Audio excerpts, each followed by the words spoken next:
Pagde-deploy naman ng police o secret marshals sa mga bus terminal, pinag-aaralan na ng PNP kasunod ng naganap na bus shooting incident. Narito ang news scoop ni Maine Barreto.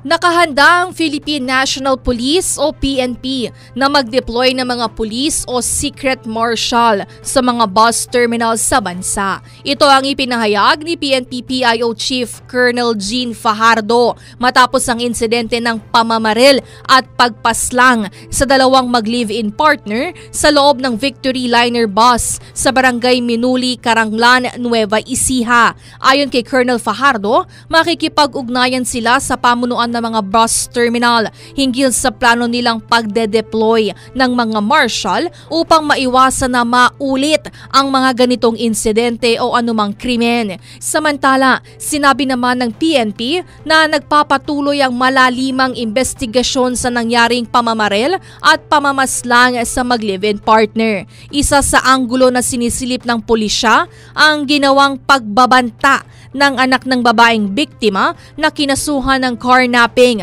at pansamantalang nakalaya matapos magpiyansa. Maliban dito, sinisilip din ng otoridad kung miyembro ng gun for hire ang mga sospek at kung may iba pang kasabwat ang mga ito.